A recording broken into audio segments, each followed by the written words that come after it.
What if everything you thought you knew about our closest celestial neighbor was wrong? For decades, the moon has been a symbol of wonder and romance and scientific exploration, but beneath its serene, pockmarked surface and in the shadowed corners of NASA's archives lie discoveries so unsettling, so profound, that they challenge our very understanding of the cosmos and our place within it. And trust me, by the end of this video, you'll be looking at the night sky in a whole new way. Have you ever seen something out of the corner of your eye only for it to vanish when you look directly at it? Imagine that, but on a lunar scale, witnessed by professional astronomers for centuries. We're talking about transient lunar phenomena, or TLPs. Brief flashes of light, color changes, and obscure hazes reported on the moon's surface. These aren't just blurry photographs, these are documented observations by reputable scientists, including those within NASA and its precursors. While some are attributed to meteoroid impacts or outgassing, many remain unexplained, appearing and disappearing without a clear cause. What could be causing these fleeting visual anomalies? Are they natural geological events or something far more unusual? Imagine looking at the moon through a powerful telescope and seeing a city. Not just a crater, not just a rock formation, but what appears to be organized structure shimmering in the lunar sunlight. This is exactly what Soviet astronomer Nikolai Kozyrev observed in 1958 near the central peak of the crater Alphonsus, reporting a reddish glow and an apparent outgassing event. What's even more disturbing is that similar city-like geometric patterns and bright anomalies have been reported by others, including a detailed observation by the Apollo 17 crew of domes and pyramid-like structures in the Morris Hill region. While NASA officially attributes these to natural rock formations and lighting conditions, the consistency of the observations and the geometric precision described by some witnesses kinda make you wonder. What happens when astronauts see something so incredible, so unbelievable, that it's allegedly removed from public record? During the Apollo 10 mission in 1969, orbiting the far side of the moon, the crew experienced a period of inexplicable radio interference. However, declassified transcripts later revealed a bizarre conversation between astronauts about music and whooping sounds that they heard. Even more unsettling are persistent claims, though difficult to definitively source publicly, that portions of the mission's video downlink were intentionally edited or withheld due to these anomalous objects or phenomena observed. While NASA attributed the music to radio interference, the astronauts themselves sounded genuinely perplexed, even amazed. What were they really hearing, and what, if anything, did they see that we haven't been shown? Craters on the moon are usually circular, right? Formed by impacts, but what if some of these craters contain perfectly geometric, artificial-looking structures that defy natural explanation? Images from lunar orbiters, including those from Apollo missions and more recent probes, have captured strange anomalies within certain craters. We're talking about perfectly straight lines stretching for miles, massive rectangular depressions, and even triangular formations that seem deliberately constructed rather than naturally occurring. One prime example is the alleged tower in the Sinus region, a long, slender structure casting an impossibly long shadow. While often dismissed as optical illusions or tricks of light and shadow, the sheer scale and geometric precision of some of these anomalies are truly baffling. Could these be remnants of something ancient, something not of this earth? Bridges are built to connect 2 points, right? Typically by intelligent beings, so what do you make of an apparent bridge spanning across a vast lunar mare, seemingly connecting 2 crater rims? Back in the 1950s, British astronomer John J. O'Neill of the Journal of the British Astronomical Association reported observing a massive bridge-like structure in the Mare Crisium Basin. Subsequent analysis of various lunar photographs, including those from early orbiters, has shown anomalies in this region that, while not definitively a bridge, are highly unusual.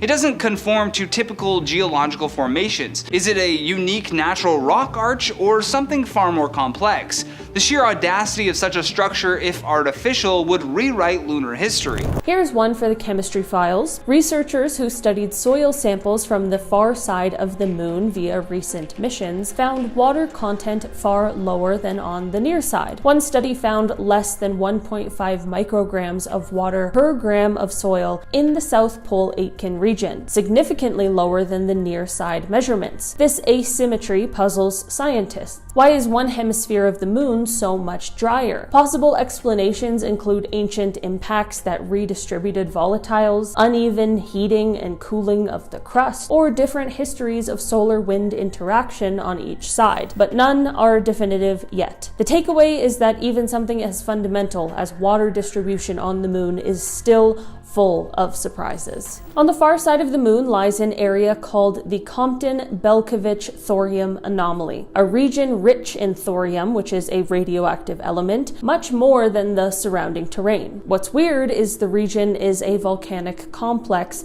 but it is non-mare, not the usual basaltic lunar seas, and suggests silic volcanism, which is a rarer style. Its thorium concentration stands out strongly compared to standard lunar crust. The existence of such a hotspot raises questions about how and when this volcanism occurred. Some estimates suggest the area might be much younger than typical lunar volcanism, which stopped billions of years ago. It's disturbing in a sense. The moon might have been far more geologically active, at least locally, than our textbooks indicate. What if our assumptions about lunar history are completely wrong? Recent radar studies and older imagery indicate that the moon may hide vast lava tubes. Those are underground tunnels formed by ancient volcanic flows. Researchers announced in 2024 that they found confirmed evidence of a tunnel beneath the surface. These are not small cracks. We're talking conduits tens of meters wide, covered by hardened lava crust with skylight openings visible from orbit. On Earth, we'd consider caves like that remarkable. On the moon, they're astonishing. Why is this disturbing to scientists? Because the interior of the moon may be more hollow, more cavernous than we assumed. If there are large voids underground, what else is happening down there that we haven't seen yet? How stable are those ceilings? What secrets might they hide? And if humans built bases on the moon, these caves might become homes, but only after we fully understand the risks.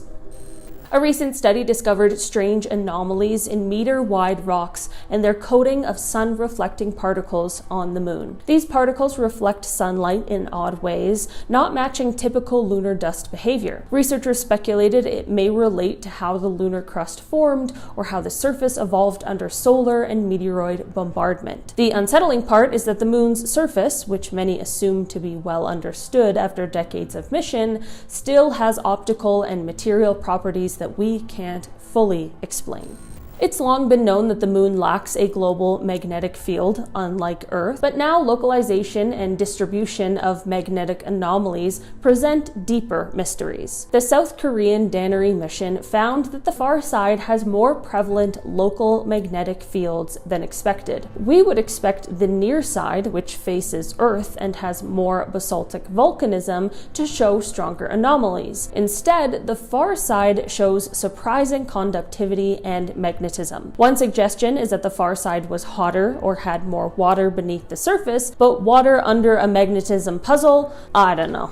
The moon's magnetic past is complicated, and that complexity challenges standard models of how it formed and how it evolved. This one is a bit more technical, but seriously wild. Researchers studying the moon using cosmic ray impact modeling found that when ultra-high energy cosmic rays strike the lunar surface, they generate radio pulses. These pulses can reveal buried ice layers up to 9 meters below. What's freaky is that the moon, which we thought of as basically dry and kinda boring, apart from surface ice in shadowed craters, may have hidden ice deposits far deeper, layered beneath several meters of dust. These are not "we'll maybe find ice" theories. The simulations show detectable signatures. It means the moon has a subterranean dimension of mystery and hidden reservoirs we have yet to tap. And if you're into the darker side of things, those hidden ice pockets may not stay hidden forever. They might shift, vent, or change as future missions disturb them. And what will we find? In 2012, NASA's Hubble Space Telescope detected something shocking erupting from the surface of Jupiter's icy moon, Europa. Massive geysers of water vapor shot more than 100 miles into space, leaving astronomers stunned. This was not just, frozen ice sublimating into gas. These plumes are thought to be connected directly to a vast underground ocean that scientists have long suspected is hidden beneath Europa's thick crust of ice. That ocean isn't small. In fact, it's believed to contain more than twice the amount of water here on Earth. So imagine the possibilities here. If you had a world covered in deep ocean, heating from below by volcanic activity and insulated by ice from above, you have a perfect laboratory for life. When scientists analyzed the composition of the plumes, they found signs of salts and organic molecules, the essential building blocks of biology. Some researchers have gone so far as to say Europa is one of the top places in the solar system to actually discover alien life. Every time those plumes erupt, it's like the moon is venting secrets from a hidden world. Saturn's small moon Enceladus was once thought to be little more than a frozen snowball drifting in space, but that all changed in 2005 when NASA's Cassini spacecraft made a pass over its south pole and saw massive jets of water vapor and ice crystals blasting into space. Cassini didn't just observe these plumes from a distance, it actually flew through them. Instruments on board detected hydrogen gas, methane, complex organic molecules. On Earth, this exact chemical mix is found around hydrothermal vents, deep under the ocean, places where bacteria and other strange organisms thrive without sunlight. The presence of hydrogen is especially important. It's the fuel source for microbes in these extreme Earth environments. Some scientists now believe that Enceladus may host similar ecosystems beneath its crust, with alien microbes living off chemical energy, just as they do here on Earth. Back to Europa, because this moon has more mysteries than most planets. In 1997, NASA's Galileo spacecraft detected oxygen in Europe's thin atmosphere. First, it seemed impossible. Oxygen is not an element that hangs around on its own. On Earth, oxygen exists in such abundance because of photosynthesis from plants and algae. So, what was it doing around Europa? Well, one explanation is that sunlight and Jupiter's intense radiation are constantly splitting water molecules on the surface ice, freeing up oxygen. But the sheer amount detected raised some questions. Was it really only the product of chemistry, or was it a possible sign of something more? If life were thriving below the surface, its presence might eventually alter the atmosphere in ways we could detect. The discovery of oxygen showed that Europa's environment is a lot more dynamic, possibly a lot more Earth-like than anyone thought. Saturn's largest moon, Titan, is one of the strangest worlds we've ever studied. It has rivers, lakes, and seas, but unlike Earth, those lakes are filled with liquid methane and ethane. Titan is also the only moon in the solar system with a thick atmosphere, and that atmosphere is loaded with nitrogen, making it strangely similar to our own composition. In 2010, NASA scientists announced something troubling. They found that hydrogen gas in Titan's atmosphere was mysteriously vanishing near the surface. This wasn't a minor fluctuation. The hydrogen seemed to be disappearing in ways that seemed to show it was being consumed. On Earth, microbes do exactly that. They take in hydrogen and use it as energy. Scientists began asking whether something similar might be happening on Titan. Could there be alien organisms living in Titan's methane lakes, consuming hydrogen and producing methane in the process? If so, it would mean Titan is not only habitable, but already inhabited. Europa is famous for the reddish-brown streaks that cross its surface, creating patterns that look like deep scars on the moon's face. For decades, these were assumed to be nothing more than cracks filled with salty ice. But in 2013, when researchers examined them more closely, they found something unexpected. The streaks contained organic compounds mixed with salts. On Earth, that type of chemistry is often linked to biological processes. Some astrobiologists have speculated that these red stains may be more than just geological features. They could be evidence of material leaking up from the hidden ocean below, carrying with it chemical traces of life. If microbes exist in Europa's subsurface sea, they may be leaving the fingerprints on the moon's very surface, right where we can see them. The possibility that these stains are biological in origin is pretty exciting. Scientists found that the moon experiences quake events, sometimes lasting far longer than typical earthquakes and originating deep beneath the surface. The seismic instruments left by the Apollo 12 mission revealed that some moonquakes originate hundreds of miles beneath the surface and can persist for over 10 minutes. What makes this disturbing is that the moon was thought to be geologically dead for ages, but these quakes tell a different story.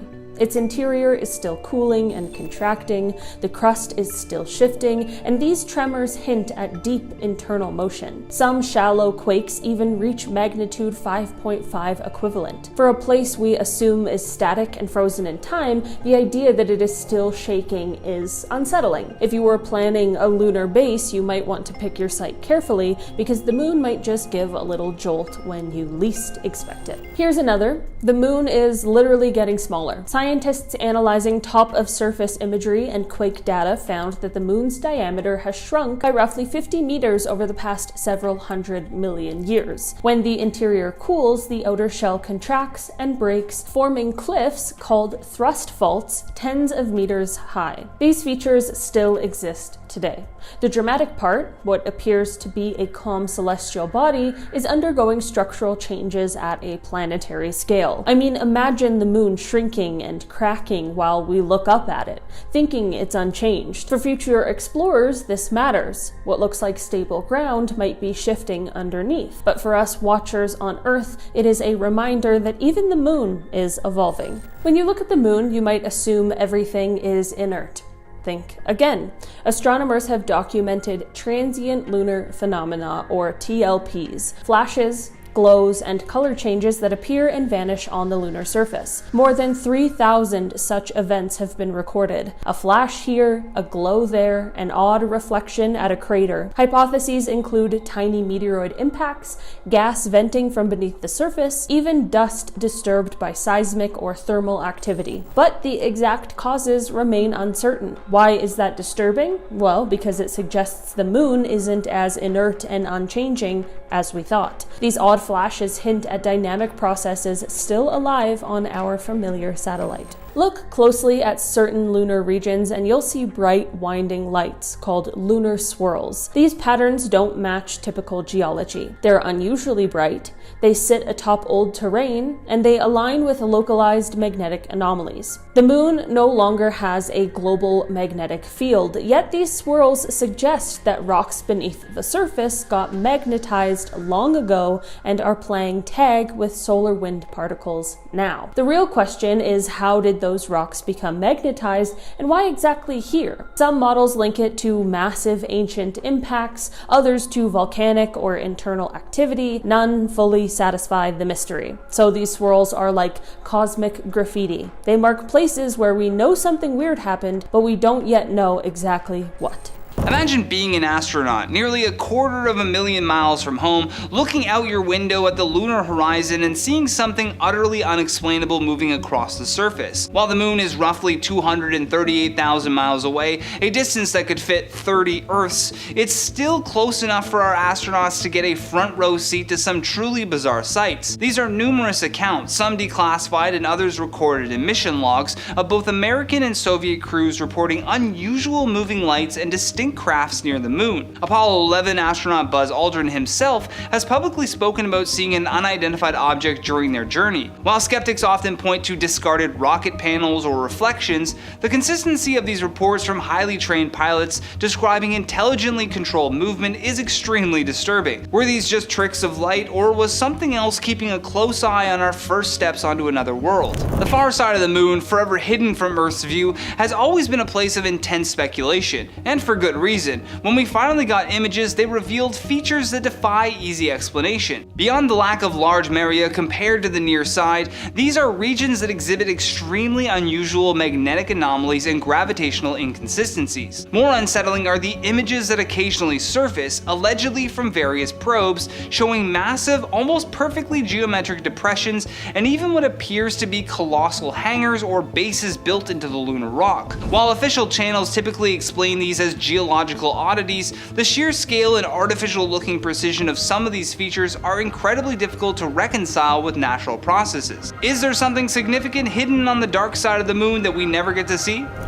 Imagine looking at the moon and seeing giant transparent domes or tunnels. Sounds like science fiction, right? Yet photographic evidence and astronaut accounts suggest otherwise. Early lunar orbiters captured images of what appeared to be vast dome-like structures, seemingly transparent or translucent, covering large craters and even entire lunar features. One of the most famous examples is the alleged dome in Mare Ingeni. Furthermore, later analysis of Apollo photography has revealed areas that seem to show almost glass-like or crystalline structures on the lunar surface, reflecting light in a way that regular rock simply shouldn't. Are these extremely rare and specific geological formations, or could they be artificial enclosures, perhaps protecting something beneath? The existence of such structures would be a game changer. The Lunar Reconnaissance Orbiter Camera, or LROC, has given us the most detailed images of the moon ever, and with that detail comes more undeniable disturbing anomalies. We're talking about LROC images that show shadows cast by objects that simply shouldn't be there, and shadows that imply massive complex structures rising from the lunar surface, often with geometric precision. In some cases, these shadows appear to be cast by incredibly tall, slender objects, far exceeding any known natural rock formations. While NASA often attributes these to pixel artifacts, unusual lighting, or small obscure geological features, the sheer number and consistency of these impossible shadows across various images are truly puzzling. Are these genuine structures, or is our imagination just simply playing tricks on us in the pursuit of understanding the unknown? And finally, our number one most disturbing moon discovery that NASA and other space agencies can no longer ignore. Just recently, in late 2021 and early 2022, China's Yuta-2 rover, part of the Change 4 mission on the far side of the moon, captured an image that sent shockwaves through the scientific and amateur astronomy communities. It was a perfectly cube-shaped object, rising from the lunar surface in the distance, nicknamed the Mystery Hut. While initial official explanations quickly dismissed it as a rock shaped like a rabbit and other natural formations after the rover got closer, the original distant image of the perfectly geometric cube was undeniably startling. The immediate public fascination and the subsequent attempts to downplay its initial appearance highlighted a disturbing pattern. When something truly anomalous is found, the default is often a rapid, conventional explanation, even if it doesn't quite fit the initial visual evidence. Was it truly just a rock, or was it a glimpse of something far more profound, something hinting at an artificial origin on our celestial neighbor? The initial image sparked global debate, and the controversy continues. Neptune's largest moon, Triton, is one of the coldest places in the entire solar system, but it has proven to be far from dead. When Voyager 2 flew past it in 1989, scientists were pretty shocked to discover active geysers spewing nitrogen gas into space. For such a distant, frozen world, this level of activity was pretty surprising. Years later, in 2018, reanalysis of the Voyager data suggested something even stranger. There were hints of phosphine gas in Triton's environment. On Earth, phosphine is rare and strongly associated with life. It is unstable, breaks down quickly, which means it must constantly be replenished. Here on our planet, microbes are the producers, so if phosphine is truly on Triton, then something may be creating it. In 2021, NASA's Juno spacecraft picked up something that caught everyone off guard. It detected a natural radio signal coming from Jupiter's largest moon, Ganymede. Now, it wasn't a broadcast from aliens, probably, but it did confirm something important. Ganymede has a massive saltwater ocean locked beneath its icy surface, larger than all of Earth's oceans combined. The radio waves were caused by electrons interacting with Ganymede's magnetic field and Jupiter's powerful magnetosphere. So what made this discovery so significant was that Ganymede is the only moon in the solar system known to have its own magnetic field. That means its interior may be warm enough and active enough to generate one. Combined with the presence of liquid water, this creates conditions that are pretty strikingly similar to Earth. The thought that a moon with its own ocean and protective magnetic field could be hiding alien ecosystems is as disturbing as it is really fascinating. Mars itself has been a focus of the search for life. Its small moon Phobos has also produced its own mysteries. In 1989, the Soviet Phobos 2 spacecraft sent back images and readings suggesting strange shadows and unexplained heat signatures on the surface. And then, without warning, the spacecraft abruptly lost contact. The conspiracy theories started being talked about. Some speculated the probe was deliberately silenced. Later studies of the Martian system revealed another unsettling detail. Methane has been detected around Mars, and its presence is still unexplained. Methane breaks down quickly under sunlight, which means it must be constantly replenished. While this may be happening on Mars itself, some researchers have raised the possibility that its moons, including Phobos, might also be playing a role here. Jupiter's moon, Callisto, has always seemed like the forgotten sibling compared to Europa and Ganymede. For years, it was believed to be, just a dead, cratered rock with little to really offer. But in 2001, scientists started to suspect something more was going on. Observations hinted that Callisto might have cryovolcanism, or ice volcanoes. Instead of spewing lava like Earth's volcanoes, these eruptions would release slushy water, ammonia, and other substances from beneath the surface. If that's true, this means Callisto may also have a subsurface ocean. If it does, then yet another moon in the solar system has the right ingredients for life. The disturbing part of this discovery is how common these conditions seem to be. Instead of life being, this rare accident, the evidence is really stacking up that habitable environments are everywhere. And we circle back to Titan, because it may be the strangest and most alien world we've ever discovered. Titan has rain, rivers, lakes, seasonal cycles. It looks eerily similar to Earth too, yet it is profoundly different. The lakes aren't filled with water, but with liquid methane and ethane. This means that if life exists on Titan, it would have to be based on an entirely different chemistry than what we know. In 2007, NASA's Cassini mission discovered that Titan's lakes and seas weren't stable. Their surfaces changed mysteriously over time. Some lakes even seemed to vanish and reappear. This caught them off guard, but it also raised the question of whether chemical or biological processes were driving these changes. Some astrobiologists have theorized that Titan could host methane-based life forms, creatures that breathe hydrogen and exhale methane, the exact reverse of life on Earth. One of the oldest moon conspiracies is that NASA's been secretly editing out weird stuff from their photos, especially from the far side. People have claimed that certain images in NASA's public archive used to show towers, domes, these massive shadows, until the high-res versions mysteriously disappeared or were replaced. In the early 2000s, a bunch of online forums blew up over one particular image, AS11385564, taken during Apollo 11. It allegedly showed a huge, unnatural structure near a crater edge, but when people went back to download it later, the image was blurry, or it was just gone. Same thing happened with several far-side images from the Lunar Orbiter missions. There's also a theory that before the public ever saw these photos, a secret team went through them and cleaned up anything that looked too strange. That's how the term airbrushed by NASA got started. Now, is it possible these are just glitches, compression issues, lighting tricks? Sure. But when multiple versions of the same image start vanishing or getting downgraded, it's not hard to see why some people think something's being covered up. So here's one of the more out there theories, but it's been floating around for decades. Some people genuinely believe there's an alien base hidden on the far side of the moon, and that's why NASA stopped going back.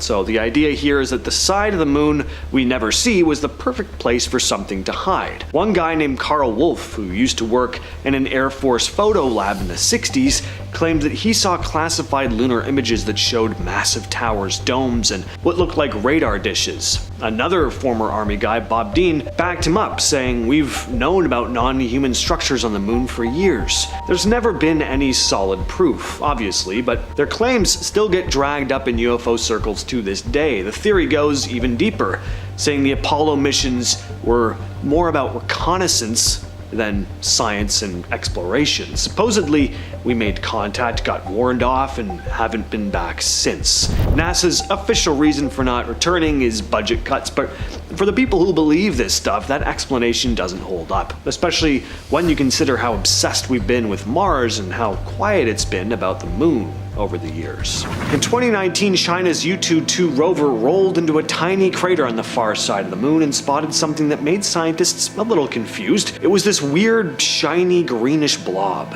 described as kinda gel-like. Now the moon is dry and dusty though, so what the hell was a green gel doing there? The Chinese team was so confused they paused everything and went back for a closer look, and it turns out it wasn't actual gel.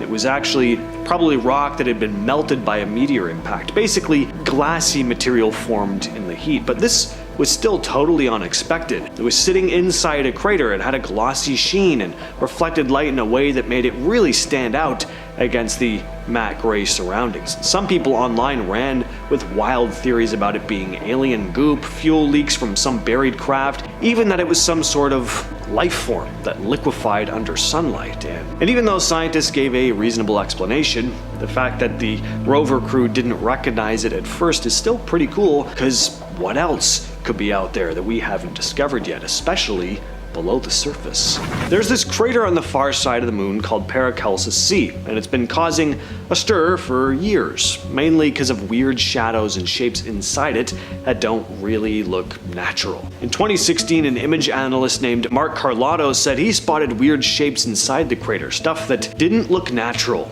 Using top-down images from NASA's own Lunar Reconnaissance Orbiter, he pointed out what looked like long corridors, tower-like objects, and what he called a massive platform. The shapes are aligned at 90-degree angles, kind of like buildings or tunnels. Now, to be clear, NASA never acknowledged any of this as real. The official explanation is that shadows and low-res photos can trick your eyes, pareidolia and all that. But this isn't just one random blurry photo. Multiple images show the same stuff from different angles, and the crater is hard to see from Earth. There's a spot on the far side of the moon that totally stands out when scientists scan for radioactive material, especially thorium. It's known as the Compton-Belkovich anomaly, and it doesn't match anything else on the moon. Most of the surface is flat, dry, and let's face it, pretty boring. But this place has signs of something different going on underneath. When NASA mapped out the surface using special sensors, this one zone lit up with way more thorium than anywhere else. That's unusual, because thorium is pretty rare on the moon. What really makes it strange is the shape of the ground there.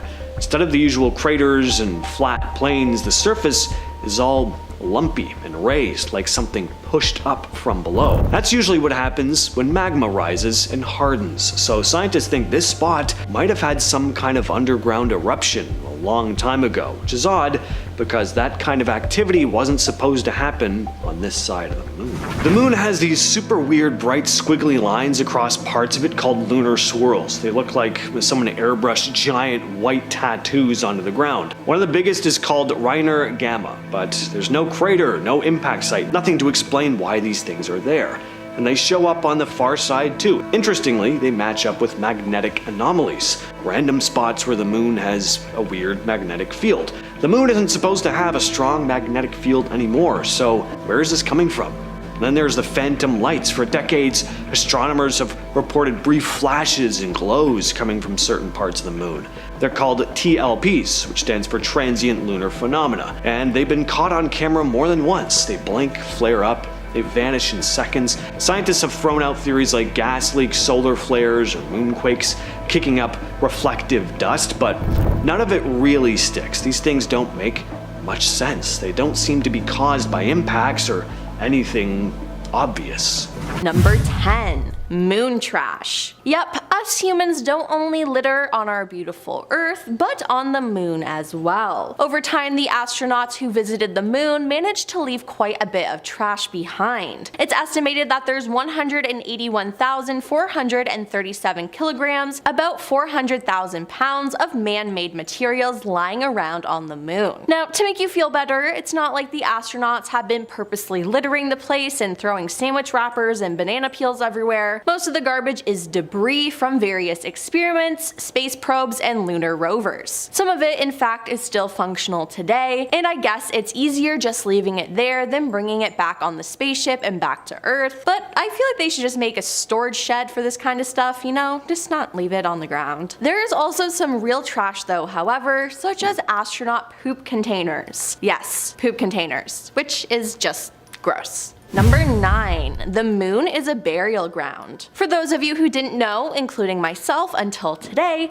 there is a dead body on the moon. Well, sort of. Eugene "Gene" Shoemaker, a famous astronomer and geologist, was something of a legend in his field. He invented the scientific research of cosmic impacts and came up with methods and techniques that Apollo astronauts used to reach the moon. Gene wanted to be an astronaut himself, but was turned down because of a minor medical issue. Throughout his life, this remained his biggest disappointment, but every day he kept on dreaming that he would someday visit the moon. Then, when he died, NASA fulfilled his most precious wish, and on July 31st, 1999, some of his ashes were carried to the moon by the Lunar Prospector space probe in a capsule designed by Carol Porco. Gene is the only person whose remains have been placed on any celestial body outside Earth. The brass foil wrapping of his memorial capsule is inscribed with images of Comet Hale-Bopp, the last comet that he and his wife observed together, the Barringer meteor crater, and a quotation from Shakespeare's Romeo and Juliet, reading, "And when he shall die, take him and cut him out in little stars, and he will make the face of heaven so fine that all the world will be in love with night, and pay no worship to the garish sun." His ashes remain there today, scattered amongst moon dust. And I'm not gonna lie, this is really cool. Number 8. Moon shadows. When Neil Armstrong and Buzz Aldrin first walked the moon, they made a jarring discovery. The shadows of the moon were far darker than those on Earth due to the lack of atmosphere. Everything the sun didn't shine directly on was pitch black. Once their foot stepped in a shadow, they could not see it anymore, despite the fact that the sun was blazing in the sky. Now, that sounds terrifying. Although they soon found out they could adjust to the shadows, the constant contrast between dark shadow areas and sunny ones remained a challenge. Things got even stranger when they noticed that some of the shadows, namely their own, had halos. They later learned the eerie experience was caused by the opposition effect, a phenomenon that makes certain dark shadowed areas appear surrounded by a bright light when they're viewed in a certain angle to the sun. In general, the shadows of the moon caused mischief on many Apollo missions. Some astronauts found their maintenance tasks impossible because their own hands blocked out what they were doing, while others thought they were landing on a steep slope because of the deep shadows that seemed like a cavern. Number 7. The moon has its own time zone. If you've ever wondered, can astronauts tell time on the moon? The answer is yes, it is possible to tell time on the moon. In fact, back in 1970, Hellbros watches asked Kenneth L. Franklin, who for many years was the chief astronomer at New York's Hayden Planetarium, to design a watch for moonwalkers that measures time in what he calls lunations, the period it takes the moon to rotate and revolve around the Earth, and each lutation is exactly 29.530589 Earth days. For the moon, Kenneth developed a system called the Lunar Mean Solar Time, or Lunar Time, LT. He envisioned local lunar time zones similar to the standard time zones of Earth, but based on meridians that are 12 degrees wide, opposed to the 15-degree intervals on Earth. A lunar hour was defined as a lu hour, and delilune hours, centilune hours, and millilune hours were also introduced. Interestingly, one moon watch was sent to the President of the United States at the time, Richard M. Nixon, who sent a thank you note to Kenneth. The note and another moon watch were kept in a display case at the Hayden Planetarium for several years, and quite a few visitors would openly wonder why Nixon was presented with a wristwatch that could be only used on the moon, and I have the answer.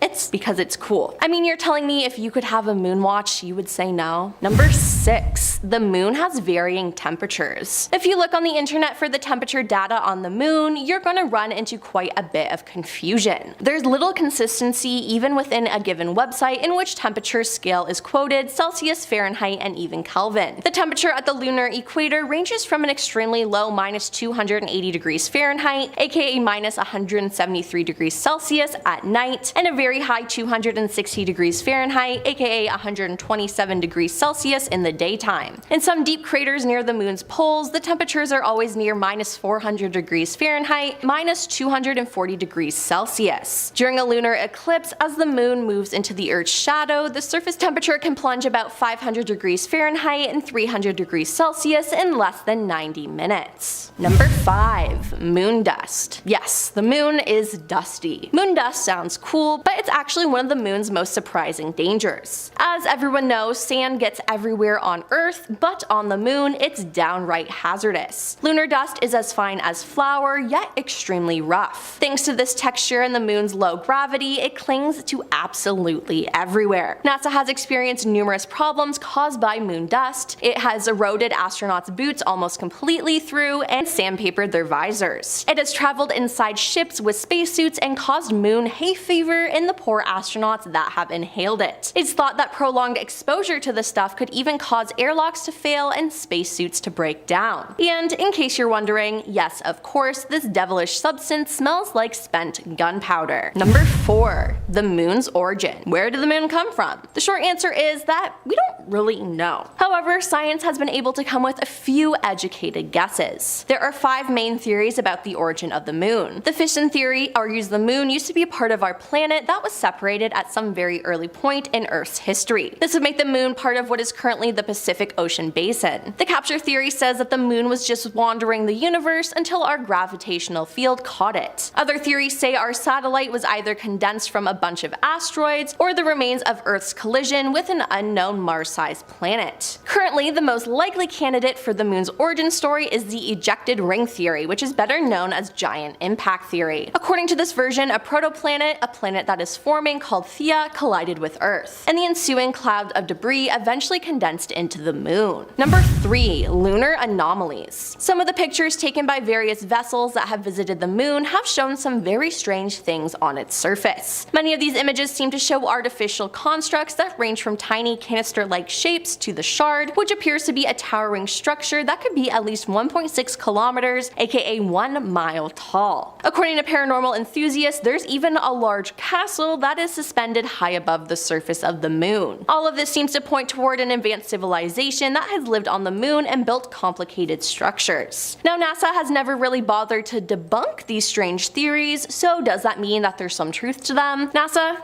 I need answers. Number 2. Moon music. Sound needs a medium to travel, and thus it cannot be heard in the vacuum of space, yet astronauts have returned to Earth with fascinating tales of hearing odd noises while in space, which is terrifying. During the Apollo 10 mission, which was a test run for sending the first men to the moon, astronauts were carrying various equipment with them, which was being tested to withstand space as they were deemed essential for the moon landing. While circling the moon, the astronauts on the vessel heard a certain whistling sort of music. The music lasted for almost an hour and creeped the living daylights out of the astronauts, which rightfully so. One of them described the sound as sort of otherworldly music. On returning to Earth, the astronauts struggled for a while on whether or not to tell NASA and the rest of the world about what they experienced. Later, astronaut Michael Collins, who was also part of the Apollo 11 mission with Aldrin and Armstrong, revealed hearing similar music while on Moon's surface. An engineer from the US Space Agency said that the noises likely came from interference caused by radios within the lunar and command modules. However, Al Worden, an astronaut on Apollo 15, disputed the explanation. And coming in at number 1 is the lost recording. When astronaut Neil Armstrong took a walk on the moon and became the first man to do so in 1969, many conspiracy theories came to light. For one, people claimed he didn't actually go to the moon and that the footage was recorded in a studio. Of the many conspiracy theories surrounding this moment, there's one that remains a mystery to date. During the Apollo 11 mission, after Neil landed on the moon, NASA claims to have lost transmission for roughly 2 minutes. And in a reportedly secret message to NASA, Neil said, "These babies were huge, sir, enormous. Oh my god, you wouldn't believe it. I'm telling you, there are other spacecrafts out here lined up on the far side of the crater's edge. They're on the moon watching us." Now that sounds absolutely terrifying, and whether this is true or not, the fact that NASA lost transmission with Neil for 2 minutes is scary within itself. Being out in space, on a different planet, disconnected from everyone, and being completely completely alone sounds so scary. In our number 10 spot we have, it's a death trap. An unsettling reason for not returning to the moon would be because it's supposedly a bit of a death trap. Apparently the moon's surface is littered with craters and boulders that threaten safe landings. Well, yep, that checks out as one of the biggest reasons. Why would we risk all that hard work and money if once we're finally there, the craters on the moon are the reason for the project to fail? We should definitely maybe send some moon rovers there to help us figure out that equation first. Apparently before the first landing, the US government spent billions to develop and launch and deliver satellites to map the surface of the moon, but they still can't predict meteorite impacts that might happen after. So anyways, it's a mission just to plan the landing, and even still, they'll never 100% know that everything will be fine. I can see why they may be hesitant. In our number 9 spot, we have the ending of the Cold War. One of the reasons it is said that we never returned to the moon was because the Cold War ended. Initially, getting to the moon, well, it was a race against Russia. NASA, as we know, won and got to the moon first, but in any case, they still wanted to go back to get a ton of research before Russia. But once the Cold War ended, the tension and competition wasn't as high. Yeah, that makes sense. That to me isn't really a good enough reason to not have gone back to the moon in, the last 50 years. But I could definitely see it being a motivating factor for not needing to go back as quickly. In our number 8 spot, we have theoretical benefits. Allegedly, the benefits of going back to the moon are largely theoretical. Of course, scientists believe that potential research would be a key reason to go back, but it doesn't seem to be a good enough reason. Apparently, this isn't a practical reason, and the risks would be too high for such an adventure to occur. If the moon were to eventually be used as a refueling place for larger expeditions, then that's a different story. But as it is, there isn't a good enough reason to return, and the government doesn't want to throw away billions on the possibility of benefits. Makes sense. In our number 7 spot, we have low funds. This one is probably one of the biggest and most likely reasons. Funds. Not that NASA doesn't already have a ton of funds for research purposes, but imagine how much more they would need to get to the moon again. They would have to build a whole new rocket, which I don't know how many employees that will take, plus you have to pay the astronauts a ton, plus all the mathematical scientists that plan the trip and whatever they do. I don't work at NASA, okay, so I have no idea how many employees this expedition would require, but my point is that a lot of time will be needed and therefore a lot of moolah. Probably one of the biggest reasons why the presidents aren't backing another landing because of how much money from people's taxes it will require. But it is curious why only approximately 0.4% of the US federal budget gets given to NASA these days, when back in the 60s, NASA was receiving around 4%. So anyways, this low budget reasoning makes sense, especially if NASA can't show a clear profit margin from doing the trip. The government is not going to want to contribute to this. In our number 6 spot, we have aliens reside on the moon. This is a fun theory, and one that China almost thought to be true with their U-2 moon rover discovered a mystery hut on the moon earlier this year. It turned out to be a rock on a crater rim, which truly made me laugh out loud. But still guys, who knows, it might be possible. Why not? We can't be the only living creatures in the universe. Also, anyone remember Neil Armstrong apparently commented on seeing big, enormous creatures on the moon? Even though he denies it, NASA employees confirmed that they heard him talk about them, so it's very possible that we aren't returning to the moon because of the enormous moon aliens. Who knows? In our number 5 spot, we have aliens on Earth. This is another fun theory, as hey, we all don't know what's happening in Area 51 and all the underground secret bases of the world, so maybe there are aliens on Earth persuading us to not go back to the moon. There have been many reports of the gray people in the underground bases, and then of course the reptile people are a popular point of discussion. So who knows, perhaps us humans humans aren't just humans anymore living on this planet. Perhaps there are shapeshifters around us telling us to not focus on the moon for whatever reason. Could be because they are from it. In our number 4 spot, we have billionaires might go there anyway. One of the reasons NASA might be holding off on returning to the moon could be because billionaires like Elon Musk or Jeff Bezos might be going there anyways. Why bother wasting money on a trip if we could ask the billionaires funding their own trip to let us, tag along for research reasons? I'm sure NASA could buy a seat on their spaceship. It's probably more affordable than spending the money to build their own ship and pay their own employees. Makes sense to me. In our number 3 spot, we never went in the first place. Well, obviously this is a popular one in the online forum chat rooms. The infamous debate. Did we even go to the moon ever? Or was it filmed in a Hollywood studio? Well, look, I guess it could be possible. They could have a Hollywood-style studio in Area 51 where they filmed it, and then none of the employees would say anything because they've already sworn to secrecy anyway. Or perhaps their memories could have been wiped and they wouldn't remember anyway. This would be quite unsettling if true, but I honestly don't think we'll ever know for sure.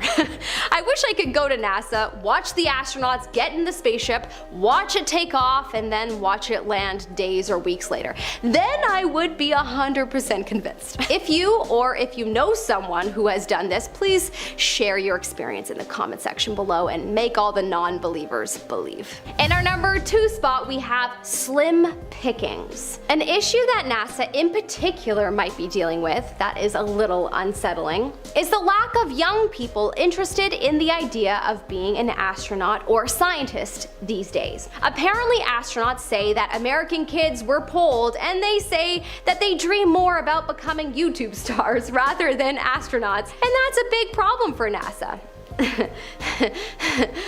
Not to mention that we now live in a society of kids that want the quick fix success route and don't know the value of working hard. Apparently the average person that works at NASA's Johnson Space Center is closer to 60 years old. Yikes. NASA astronaut Rusty Schweickart was quoted as saying, "That's not where innovation and excitement comes from. Excitement comes from when you've got teenagers and 20-year-olds running programs. When Elon Musk lands a rocket booster, his whole company is yelling and screaming and jumping up and down." Honestly, it makes sense. Young people aren't, worn out yet and still see life in so much color, and that is what is required for new creative ideas to flow. In our number 1 spot, we have political reasons. Political reasons? Pfft. Why is it always about politics? Well, apparently this is the number 1 reason that NASA has not returned to the moon.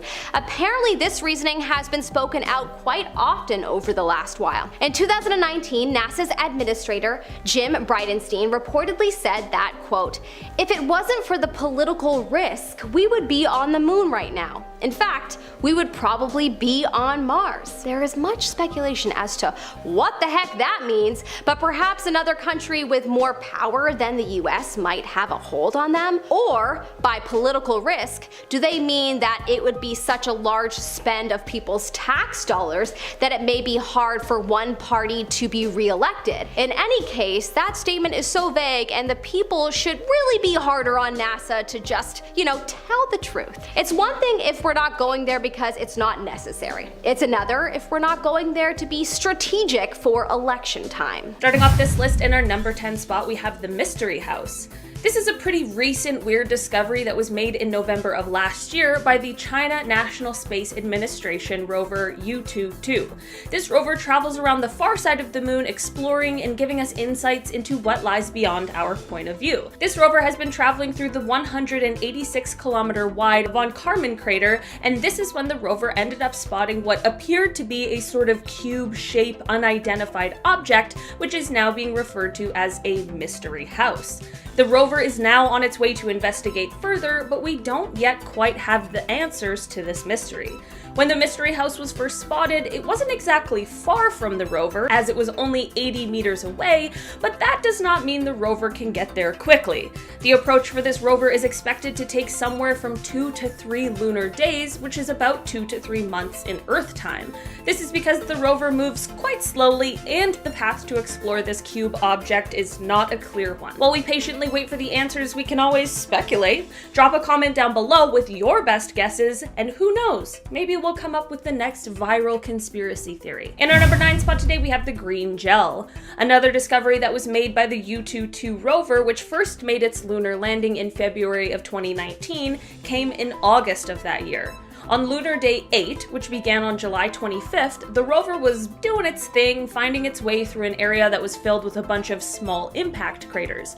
On July 28th, as the team here on Earth was preparing to power down the rover for its little midday nap, which is meant to protect the machine from high temperatures and radiation from the sun, which, if you take away all that scary space stuff, sounds like the cutest little thing ever, a little rover nap. But anyway, as this thing's getting ready for its little rover nap, one member on the team was checking over some images that were taken by the rover's main camera, and that's when they spotted a small crater that seemed like it contained some sort of material that had a color and a sort of luster that was significantly different from the lunar area surrounding it. The team then changed the plans they had for the rover and decided that instead of going west, which was next on the schedule, they instead would take a little detour to go and check out this mystery material. The rover carefully made its way over to the crater and examined it with both its visible and near-infrared spectrometer, which is a thing that detects lights that are scattered or reflected off of material, which helps to reveal what they're made up of. For a while, no one knew exactly what the substance was, and it was only being described as being gel-like and being a weird color, but after almost a year of more research, it was finally identified. It's rock! More specifically, rock that was melted together, most likely in the heat of impact from a meteorite. It's insane that something like that created a dark green glistening impact melt, but it's also very cool. I'm just glad we got down to the bottom of this mystery. In our number 8 spot today, we have orange colored moon. Okay, I'm gonna be honest with you. This wasn't exactly found on the far side of the moon. I know, I get it, you're upset, but I just truly thought it was so cool. I really wanted to share it with you guys, so bear with me. All the way back in 1972, Apollo 17 astronaut and geologist Harrison Schmitt was exploring around the Taurus Littrow landing site when he stumbled upon some orange-colored soil. It was a completely unexpected find, and one that they weren't quite sure about. What was causing this soil to get its orange color, and why was it different from all the other soil around it? Luckily, especially since it's been so long, they've been able to look more into it, and there are actually some answers to this moon mystery. After more research, lunar geologists were able to conclude that the orange soil happened as a result of an explosive volcanic eruption that occurred over 3.64 billion years ago. That's so cool! This orange soil exists because of molten drops spraying out from an awesome lunar volcanic eruption billions of years ago. Space never fails to absolutely amaze me. I'm starting to think that geologists have the coolest job in the world, by the way. In our number 7 spot today, we have the Tsiolkovsky crater. This is obviously a crater, and it has been named after the Russian scientist Konstantin Tsiolkovsky. It was originally discovered on photographs that were sent back to Earth from the Russian spacecraft Luna 3. This crater is a large impact crater that lies in the southern hemisphere, but you might be sitting there thinking, there's a lot of craters on the moon, so what makes this one so special? Well, this crater is actually one of the most important figures found on the far side of the moon because it has a complex central peak and a smooth, lava-flooded floor on top of a few other interesting geographical features that make it a very exciting and important place for future lunar exploration. In our number 6 spot today, we have reflections. Like I mentioned before, for a long time it was widely believed that the far side of the moon was referred to as the dark side of the moon because it didn't receive any sunlight, rather than the truth, which is that the name is only to suggest that it's the side we know little about because we can't see it. That is why this discovery was a bit of a shock to some people. Not only is the far side of the moon not dark and does receive sunlight, but the far side of the moon actually reflects more light than our near side. This is because the side that we see has these incredibly dark, smooth, low-lying plains that are from ancient seas of molten magma that were on the moon, and while this is incredibly fascinating, it doesn't really reflect light very well. And while the far side reflects light better, it's still not that great. The moon is significantly darker than it appears to us, with most of the surface being a color closer to that of asphalt. In our number 5 spot today, we have the Sea of Moscow. This is a lunar mare that is one of the very few that sit on the far side of the moon, which is exactly what makes it so fascinating, as well as the fact that we aren't exactly sure of its origins.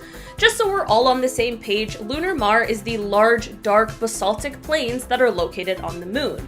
The basaltic plains are of course made up of basalt, which is a result of the rapid cooling of low viscosity lava that is rich in magnesium and iron that is at the surface or very near to the surface, and this appears both on the Earth and on the moon.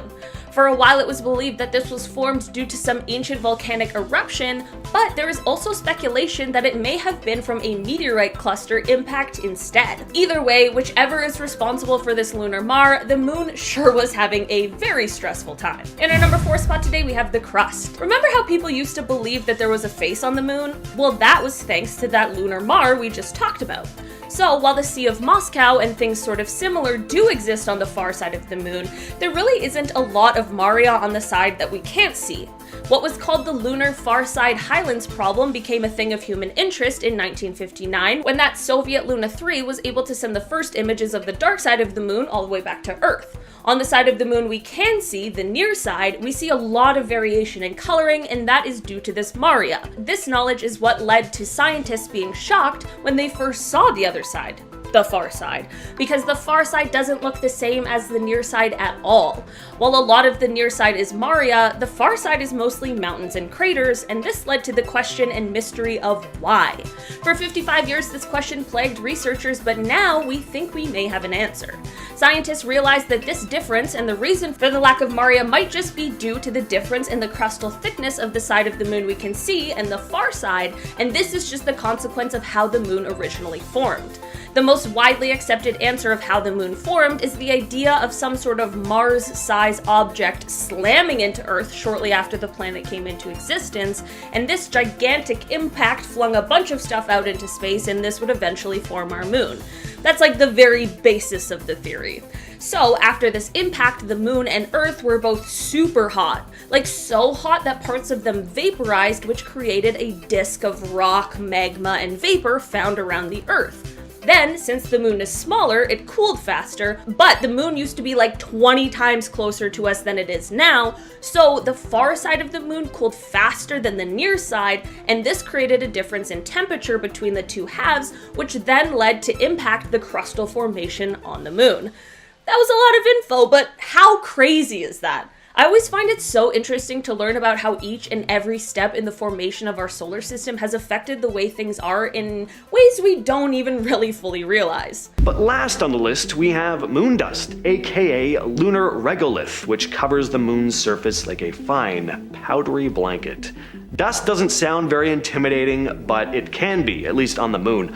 Unlike the dust you find on stuff like that waffle maker, that person who barely knew you, got you for a Secret Santa 4 years ago that you only used once, moon dust is a different form of dust. It's not even dust.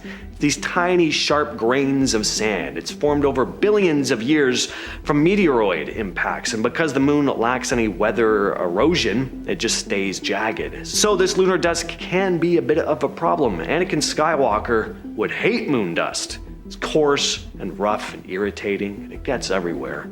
But it's more than just annoying and inconvenient. Moon dust can mess up spacesuits, spacecraft, and machinery, potentially causing damage or malfunctions, and accidentally inhaling moon dust would be very dangerous. Moon dust can cause all sorts of respiratory issues. Today we have some very exciting recent news about the far side of the moon. We have a fascinating new study from Harvard. We're going to talk about moonquakes and a whole bunch of other reasons why the moon is actually more dangerous than you might think. And we're starting things off with some news that actually just came out the other day. Possible hidden structures on the far side of the moon. How exciting is that, right? China's Chang'e 6 rover spotted these buried structures, and news about the study came out in the Journal of Geophysical Research, Planets, which stated the GPR sends electromagnetic pulses into the lunar interior and receives echoes from the subsurface layers. We use the high-frequency channel data to detect the structure of the upper 40 meters along the rover's path, primarily consisting of rock debris and soil. Through this investigation, we have discovered multiple layers in the upper 300 meters, which likely indicate a series of basalt eruptions that occurred billions of years ago. So basically, the moon may have looked very different billions of years ago, because it would have had volcanoes. That is pretty awesome, but this also goes to show that there could be other stuff below the surface of the moon, perhaps something more ominous than the remnants of billion-year-old volcanoes. And it looks like I'm not the only one wondering if there could be something lurking beneath the surface. On to the next point. A new paper by Harvard University's Human Flourishing program discussed the possibility of an alien base hidden inside the moon, and in this base, there could be a number of aircraft used to quickly transport the beings down to Earth in order to continue their research or whatever the hell else they could be doing. I mean, we've talked about this kind of thing plenty of times, but it's pretty interesting to see academics from Harvard discussing it. The purpose of this paper was to give a possible explanation for all the UAP sightings that seem to be cropping up more and more in recent years, and the idea that extraterrestrials could be closer to Earth than we may think, with a base hidden right on our very own moon. It definitely makes the increase in UFO or UAP sightings more understandable. Next, I want to discuss something else that was brought up in this paper, the term crypto-terrestrial. This part dives into exactly what type of being may be operating the UAPs and possibly living hidden among us on Earth or even on the moon. The paper discusses 4 theories. The first are what we call human crypto-terrestrials. This theory suggests that a technologically advanced ancient human civilization once existed, but was most likely wiped out by a disaster like a massive flood, but that some remnants of the civilization continued to survive in secret, living in stealth among us today. Then there's the hominid or theropod crypto-terrestrial theory, that a non-human terrestrial species evolved to become technologically advanced and chose to live in hiding, possibly underground. These could be ape-like hominid descendants, we're talking like Bigfoot, Sasquatch type creatures, or even, according to this paper, intelligent descendants of dinosaurs. That's pretty wild. The third is former extraterrestrial or extratemporal crypto-terrestrials. These would be your classic idea of aliens, beings that might have come to Earth from out in space. And lastly, this one gets really crazy, magical crypto-terrestrials, and this is exactly what it sounds like. Basically mystical or magical beings that exist on Earth but remain hidden from human view. Now, we often talk about the potential dangers of intelligent life out in space, but what about wildlife, particularly underwater? Now, I know what you're thinking, there is no water on the moon. Well, it turns out there might be, and before these potential waters are explored remotely with rovers, manned missions may be getting put on hold in order to avoid any potential dangers. The darkest spots on the moon are its poles, and a number of scientists do speculate that there could be water or ice in these areas that could be useful to manned missions in the future. Nick Estes is the Science Operations Manager for ShadowCam, which is a NASA instrument being used to map out the darker areas of the moon. Now, he thinks there may very well be water up there, and where there's water, there's often life. At least that's what we see here on Earth, so who knows what kind of creatures could be swimming around on the moon. There's not as much protection against space debris on the moon as there is on Earth. In fact, there really is none, and this is also quite a problem. Micrometeorites are tiny particles of rock and metal that zip through space, and even though they're small, they can cause damage when they collide with something because of how fast they move, sometimes at speeds of tens of thousands of miles per hour. Now on Earth, we're protected from these micrometeorites by our atmosphere. When they enter the atmosphere, they burn up and create what we see as shooting stars. But the moon doesn't have an atmosphere to provide this kind of protection. So micrometeorites hit the lunar surface directly. For astronauts and their equipment, this is a big deal. Imagine one of these things flying into a spacesuit. The impact could be strong enough to puncture it, and that wouldn't be good. They could also, of course, damage equipment, so having a lunar base set up isn't as easy as it might seem. Maybe that's why the aliens built theirs below the surface. In part 1, I discussed the possibility of astronauts contaminating places we visit, like the moon, or places we might visit, like Mars. But what about the opposite? Us possibly bringing something back to Earth from the moon. We've never done any prolonged missions up there, so who knows what kind of deadly pathogens could be lurking on the moon that are just invisible to the naked eye. When we think about deadly pathogens, we're usually talking about viruses, bacteria, or other microorganisms that can cause disease. On Earth, we've seen how dangerous these can be, but what about on the moon? Even though the moon isn't known to support life, there's still some concern about pathogens. First of all, who knows if germs brought from Earth could interact with the moon in some unexpected way and possibly even mutate. Then we bring that stuff back to Earth and have some problems. There could also be microorganisms already on the moon, and if they were to be brought back, we could have a deadly situation on our hands as well. Fortunately, NASA does have strict quarantine procedures for astronauts returning from space though, but you never know. Speaking of the moon getting you sick, let's talk about lunar hay fever. This was something astronauts described feeling on the Apollo missions. Lunar hay fever is a term used by astronauts to describe their reaction to lunar dust. When Apollo astronauts visited the moon, they found that the fine, powdery dust on the lunar surface could be a real problem. When astronauts return to their lunar module after a moonwalk, they often bring this dust in with them. The dust sticks to their suits, and because it's so fine and sharp, it gets into everything. Once inside the lunar module, the dust can become airborne and be inhaled. Now, we talked about this in part 1 already, but I didn't really get into the first-hand accounts of what this stuff can do and the effect it would have on their bodies. Astronauts reported symptoms similar to hay fever, sneezing, nasal congestion, sore throats, and even itchy eyes. This reaction was due to the dust being extremely coarse and abrasive. All these tiny little sharp particles caused physical irritation. Astronauts would often describe the inside of the spacecraft smelling like burnt gunpowder because of all the lunar dust. But lunar dust may be more than just an annoyance. Like, who knows what health risks there are when inhaling these particles over long periods of time. The dust is not only sharp, but it's very small, so it can get deep into the lungs and potentially linger there for a long time. Kim Priss, a pulmonary physiologist from the University of California, stated that, quote, particles 50 times smaller than a human hair can hang around for months inside your lungs. The longer the particle stays, the greater the chance for toxic effects. So that's a lot of fun. Astronauts also have to worry about moonquakes. These are exactly what they sound like. They're basically the moon's version of earthquakes. The moon doesn't have tectonic plates like Earth, but it still has quakes. They're just caused by different things. You have a few different categories of moonquakes. There are deep moonquakes. These occur about 500 to 750 miles below the surface and are actually caused by tidal forces from Earth's gravity, which is kind of cool.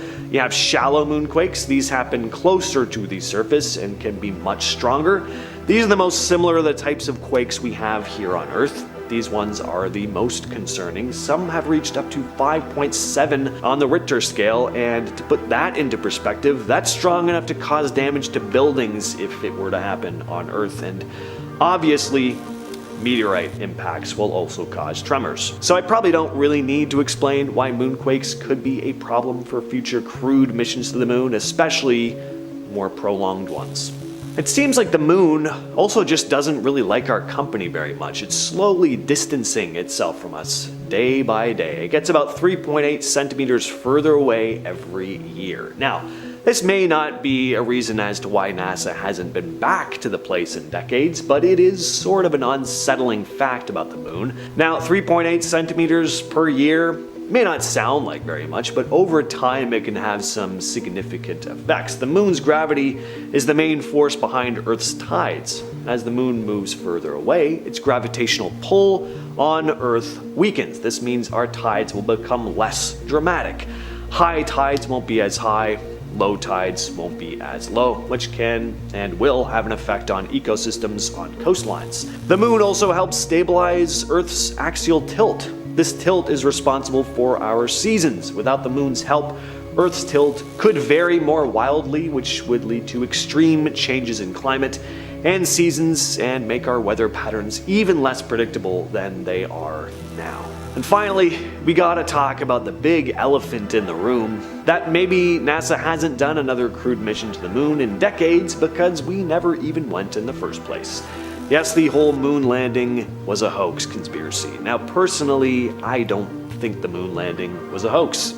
I have more faith in humanity and our abilities, and I just find this conspiracy just kind of pessimistic. But it is a conspiracy that's talked about a lot, even in the comments of part 1, so I'm bringing it up now. The idea here is that, of course, it's pretty simple. The space race was in full swing. The Soviets and the USA were desperate to prove their technological superiority, but both being unable to make a moon landing happen, one country decided to head to a soundstage and fake the whole thing. The Apollo 11 mission, the first time astronauts landed on the moon. Is there more to the story than what we've been told, though? Don't worry, I'm not getting into fake moon landing conspiracies. Instead, I'm talking about something strange that happened on the moon that was never officially publicized. In 1969, Neil Armstrong and lunar module pilot Buzz Aldrin reported receiving these strange radio signals while they were on the moon. The signals were unlike anything they'd encountered before, and NASA has never fully explained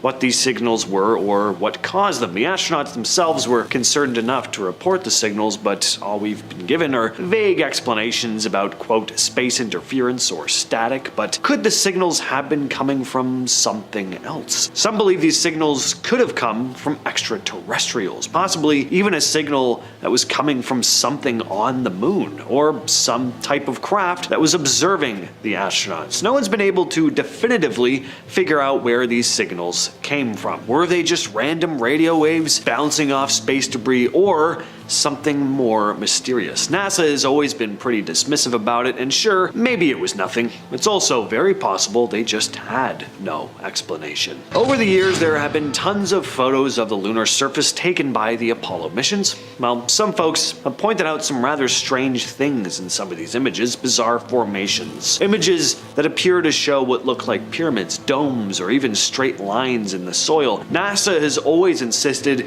these are just optical illusions, products of shadows or rocky outcrops that we just misidentify, but a lot of these formations have sharp angles and their symmetry just seems so precise. It really makes you wonder if they could have been built intentionally. And if that is the case, then what's the deal? Why are they there?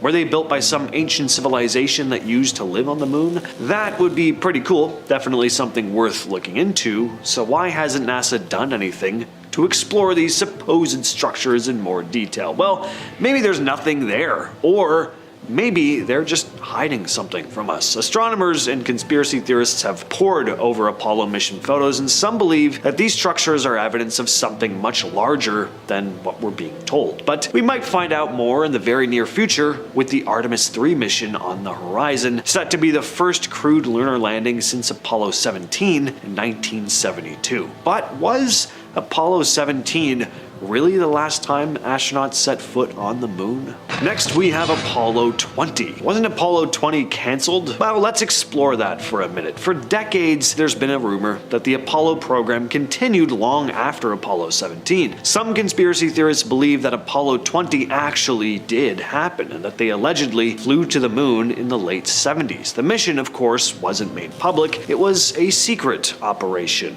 But why? Well, because there was something up there that needed to be explored further, but they didn't want to reveal anything to the public in fear of causing panic. Supposedly, during this mission, astronauts were studying evidence of alien contact on the moon. They allegedly discovered this huge abandoned spacecraft and some sort of base or outpost that appeared to be much older than any human structures. The astronauts reportedly even brought back alien artifacts. But the craziest part is that, so the story goes, they also found the bodies of 2 extraterrestrials in the craft, one of which they dubbed the Mona Lisa. NASA has, of course, never acknowledged this. One of the most popular theories surrounding the moon is that it's hollow. The theory became widely known after the Apollo missions, when astronauts during Apollo 12 dropped a large object onto the surface to test the moon's seismic activity. They reported this strange ringing sound. Apparently the moon rang like a bell for over an hour, as if it were hollow inside. NASA has explained this by claiming that the moon's internal structure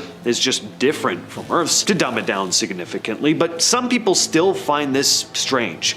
The explanation doesn't really account for the ringing that was recorded. One article from 1970 even described it sounding almost like a gong. So what the hell happened? Could it really be that the moon has a hollow core? There are even conspiracies that the moon was placed there intentionally and is some kind of artificial object. This hollow theory has never been properly investigated, at least not that we know of. But this isn't the only sign that the moon could be hollow, or at least partially hollow. So this is a more recent one. Scientists working with China's Chang'e 4 mission had been studying the far side of the moon, and they found something interesting beneath the surface. Using ground-penetrating radar, they detected strange echoes, as if there were hollowed out sections underground. Now, I don't want to jump to conclusions, but I will make quite a leap here. Does this mean there could be hidden underground structures on the moon? Well, maybe, but what's a lot more likely is that at the very least, there could be tunnels or lava tubes down there, and that's pretty cool because tunnels could be very beneficial for future moon missions. For example, lava tubes could protect astronauts from the moon's extreme temperature swings and radiation from space. On the surface, temperatures fluctuate. During the day, it can be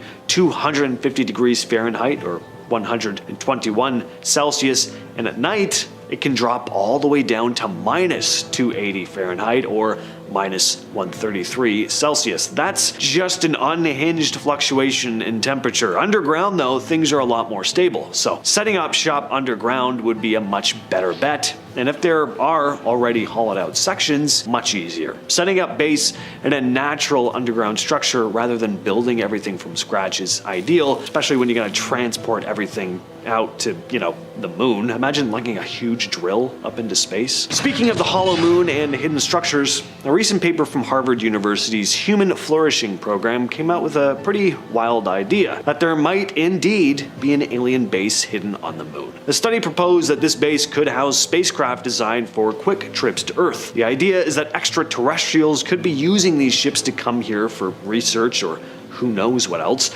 Now, of course, we've all heard ideas like this before, but it is interesting that this came out of Harvard, not just some random dude on Reddit. The research also ties into the growing number of UAP, unidentified aerial phenomenon sightings, that are being reported more lately. With more and more of these reports of strange objects in the sky, the idea that an alien base could be hidden on the moon starts to sound a little less ludicrous. If extraterrestrials are really this close, it could explain why we're seeing so much stuff in the sky these days. Many astronauts have reported seeing strange glowing spots or lights on the surface of the moon. These aren't just simple reflections or optical illusions, but bright, unexplained glows that appear to move or change shape. Some of these glows were reported during Apollo missions, but they've also been seen by people on Earth looking at the moon through powerful telescopes. NASA has mostly dismissed these reports as either solar reflection or lunar gas emissions, but could there be something else going on? The lights are often seen in areas where there shouldn't be any reflective material.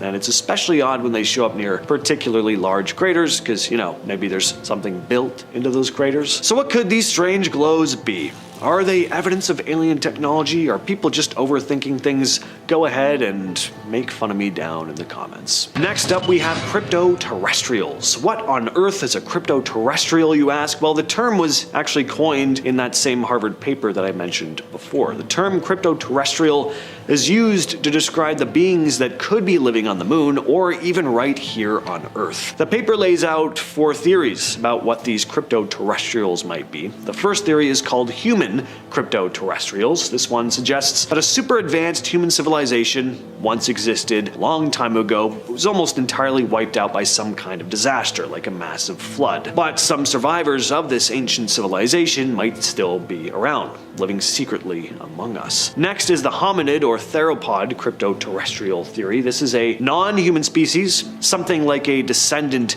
of apes or dinosaurs that evolved to become highly advanced but chose to live in hiding, possibly underground. This idea kind of touches on cryptids like Bigfoot or creatures similar to ancient theropods. The third theory is what's referred to as former extraterrestrial or extratemporal crypto-terrestrials. In our number 3 spot today, we have craters. Okay, so now we know about why one side has more Maria, but now, why does the far side have more craters than the near side?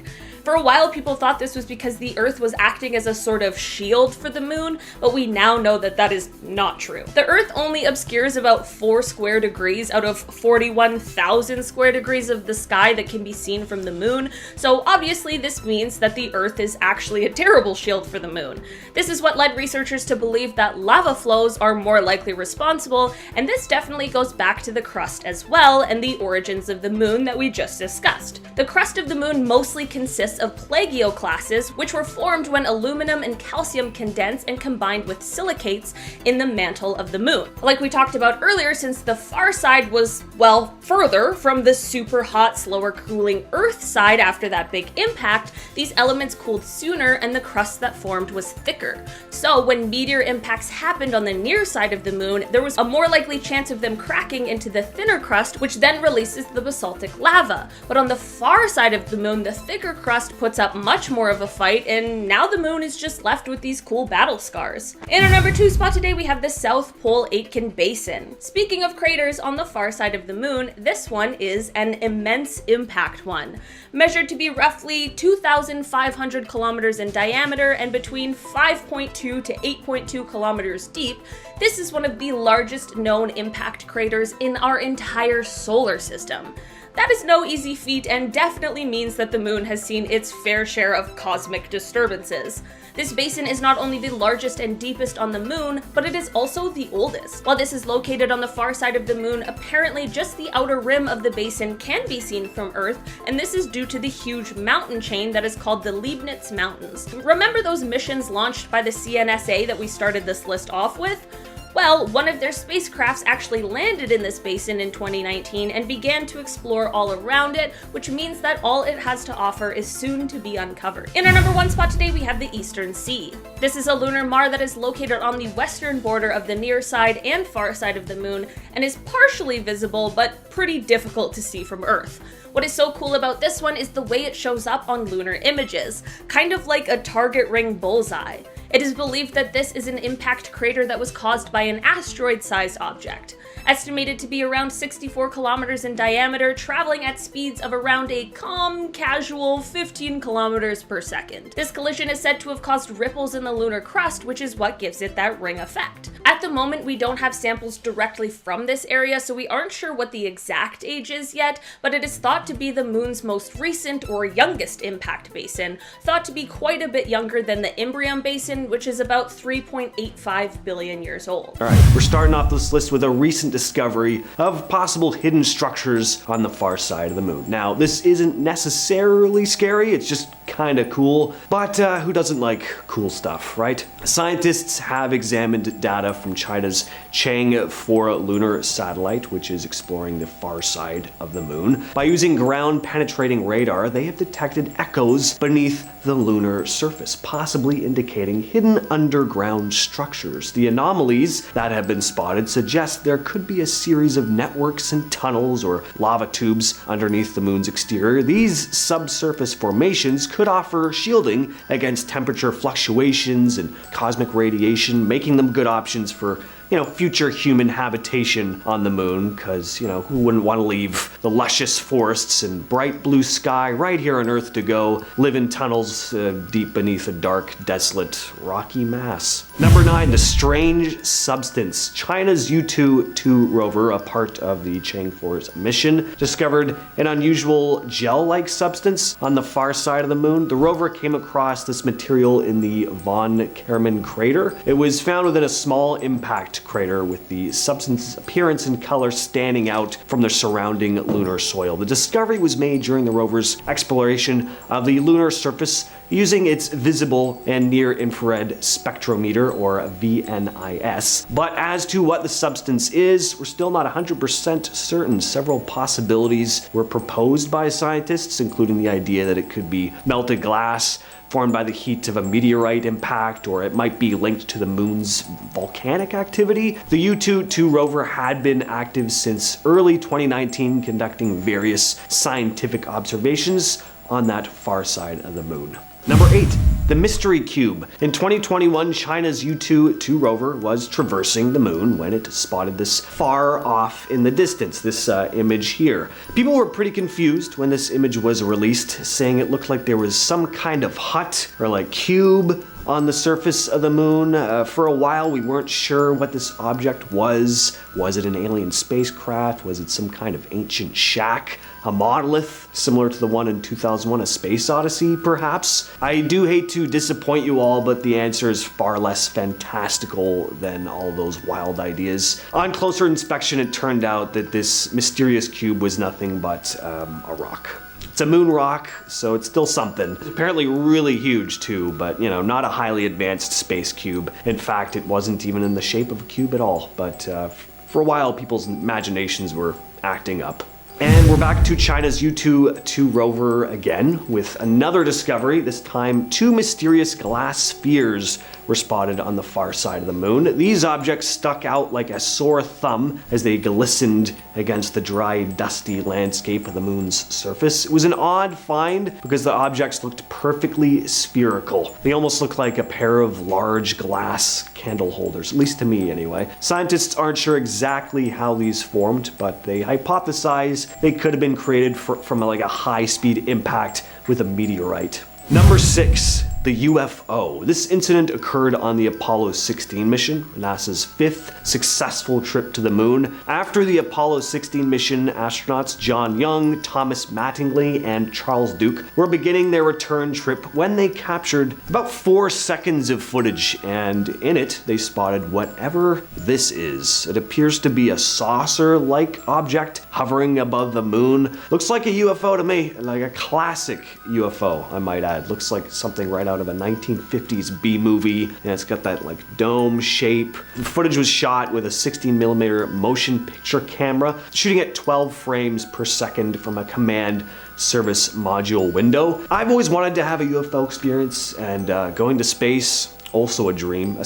Be a little bit scary, but I still want to do it. So, I don't know, spotting something like this while on a return trip from the moon, I would just never be able to stop talking about it. I very much want the world of Star Trek to be a reality, so seeing an alien spacecraft, that's a step in the right direction, unless they mean to do us harm, but I don't like to think about that. Next up, we have alien bases. So Scott Waring is an extraterrestrial researcher, self-proclaimed. He's definitely an enthusiast, though. He's made some pretty bold claims about the presence of alien life, including moon-related stuff. He has tons of videos zooming into craters on the moon, spotting strange shapes that he describes looking like structures or crafts of some kind, too out of place to be natural rock formations. He's claimed that many of the structures he's spotted have conveniently disappeared on subsequent scans of Google Moon, which, according to him, points to the fact that some of these things are being erased in order to hide the truth from the public. One of his finds is this strange shape here, though, found on the far side of the moon in the Zeeman crater. Certainly an interesting formation. It looks to be perfectly rectangular, almost like it could be an entrance to some sort of underground base, which is exactly what he and other conspiracy theorists believe it to be. What do you think, though? Is this just a natural formation, a case of paranoia, or could this actually be some sort of alien or man-made structure. Pareidolia, by the way. Is it a case of pareidolia, not paranoia?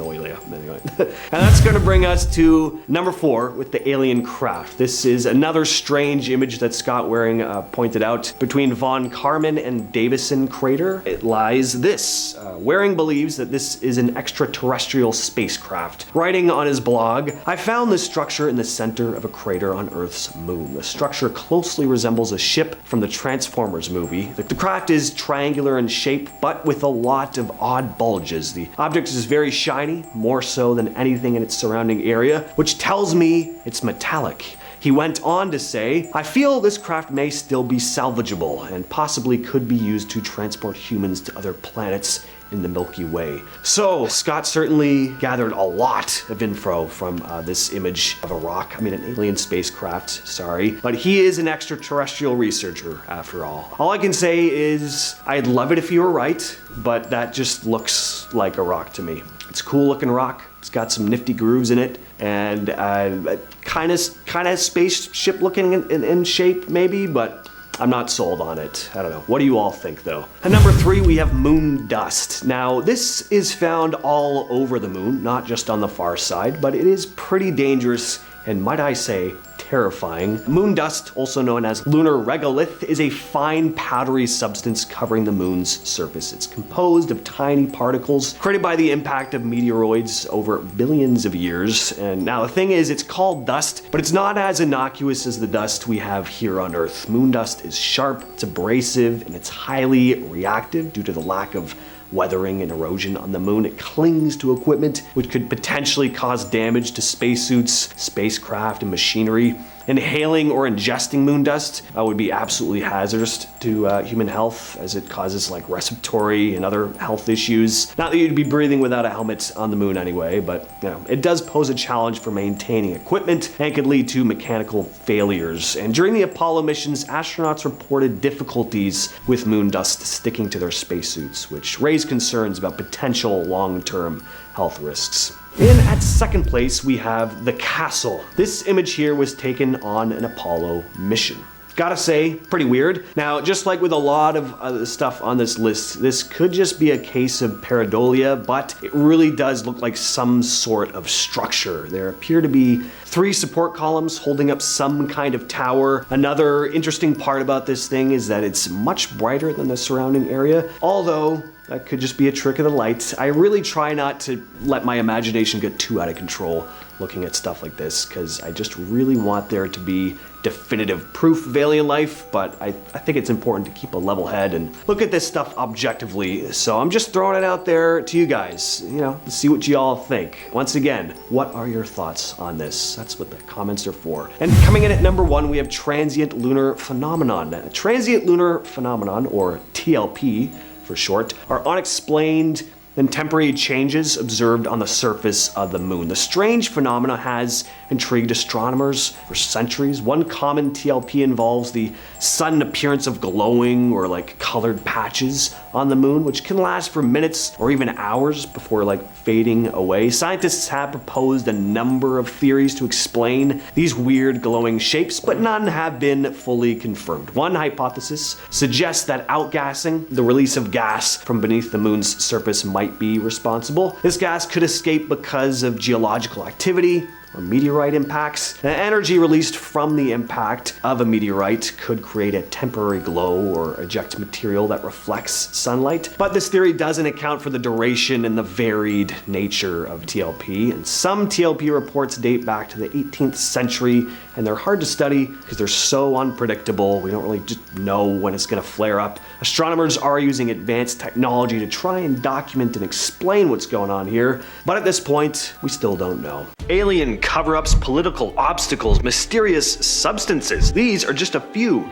of the many reasons why the moon may be more dangerous than we think. Well, we gotta start off with what everyone kinda hopes to be the case. Aliens. Either aliens that pose a threat to our safety that we want to stay away from, or aliens that the government wants to cover up. One theory is that during Apollo missions, astronauts encountered extraterrestrial beings or evidence of their existence on the moon. And if that is true, it's pretty awesome for one, but would also have some pretty serious implications for humanity. Implications that NASA and the government may have figured we just weren't ready for yet. Some believe that governments and space agencies have deliberately kept this information from the public to avoid widespread panic. They may have also found advanced technology on the moon they didn't want falling into the wrong hands. There have been testimonies from former astronauts hinting at unexplained encounters, and that's not even mentioning all the supposed whistleblower accounts about secretive government operations with extraterrestrials here on Earth. So the fear of exposing such a big secret may be one reason why astronauts haven't returned to the moon in such a long time.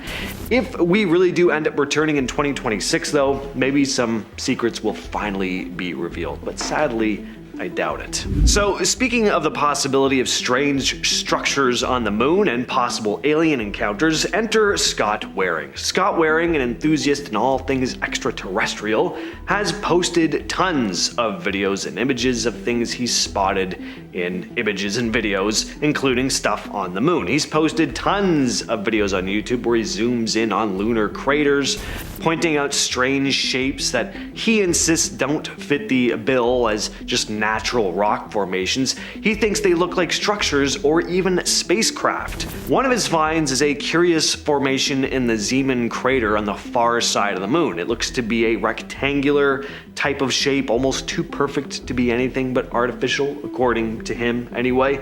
Waring and other conspiracy theorists have speculated that it could be an entrance to an underground alien base. Kind of see that looks like steps there, right? Waring also alleges that some of these structures he's identified mysteriously vanish from future scans of Google Moon, making him think things are being covered up. Either the images are getting scrubbed from Google, or the objects are mobile in some way and are just flying away or like closing up. But are these just cases of the human brain perceiving familiar patterns or shapes where none actually exist? I gotta say, in most of these cases, I think so. I do believe there are aliens out there. I also think there's a high probability they've interacted with us, but I'm not too sure they have bases set up on the moon. But what do you guys think? Let's talk more about mysterious objects and structures on the moon. Anyway though, maybe you'll be convinced. Could astronauts have come across alien structures or artifacts on the moon in previous missions? Remnants of some ancient civilization or evidence of extraterrestrial activity up there? There have been other anomalies captured in photographs from the Apollo missions.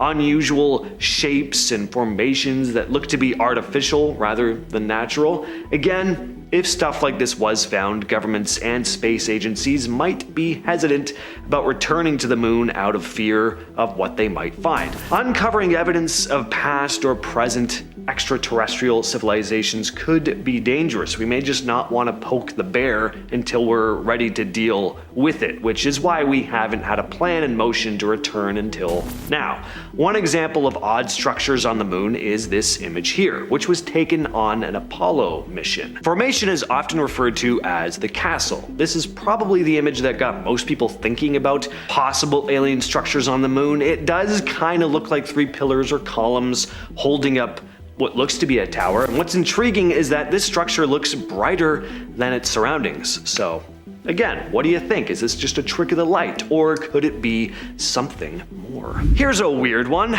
So anyone a fan here of mystery goo? Feel like that's something you want to mess with? No? Well, apparently there's some on the moon. China's U2 rover, part of the Chang'e 4 mission, made a strange discovery on the far side of the moon. It was a weird jelly-like substance. This strange material was found inside a small crater called von Karman, and it looked different from the usual dusty lunar soil surrounding it. The rover stumbled on it when it was busy exploring the moon's surface using its visible and near-infrared spectrometer, or VNIS. And we're not entirely sure what this stuff is. Scientists have thrown around a few ideas, of course. Some think it could be glass that melted when a space rock crashed into the moon, but it could also be alien spit. I'll just say alien spit. I want to go further with that, but you know.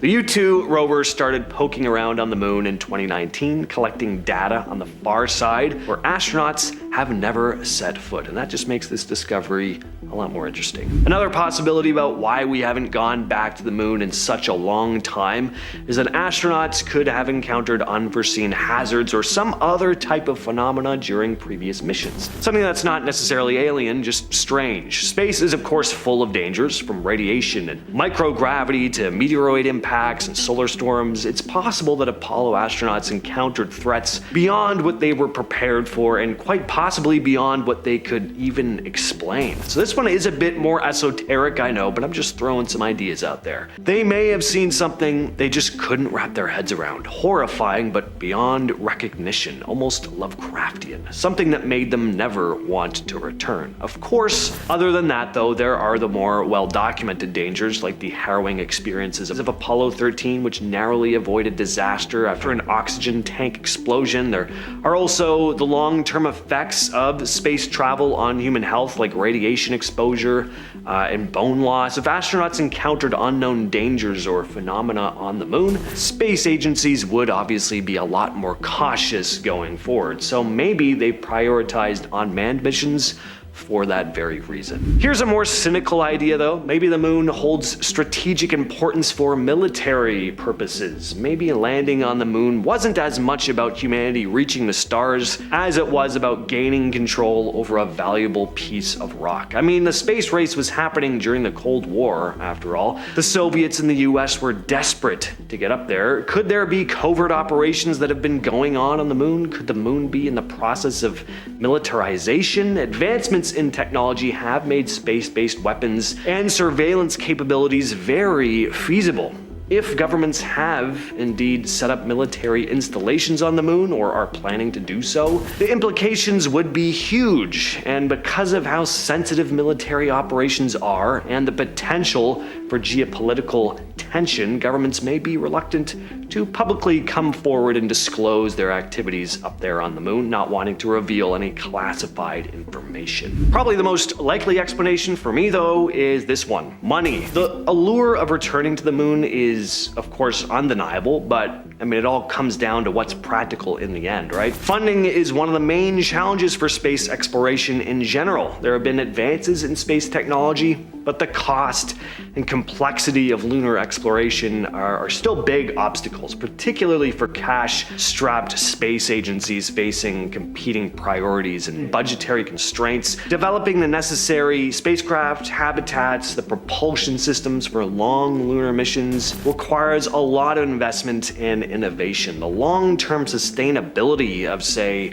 a lunar base is a big obstacle, because I mean, why go back to the moon if all we're gonna do is look around again? The goal is always to take things another step forward, and at this point it would be establishing an actual base up there, and politics come into play. I'll get more into politics in a minute, but political priorities shift and the public's interest in moon missions can also influence government's funding for space exploration. In recent years, there has been a growing awareness as well of the potential impact of human activities on the moon and even Mars. Scientists and policymakers are getting more concerned about the risk of contaminating the lunar environment with all of Earth's little microbes or disrupting delicate ecosystems that may exist up there. There's no doubt that if we keep going the direction we are, that one day we'll colonize the moon and Mars, but we need to develop protocols and regulations to try and minimize the risk of biological contamination. If we don't, there could be big problems. Politics, they get in the way of everything. As more countries get involved in space exploration, working together becomes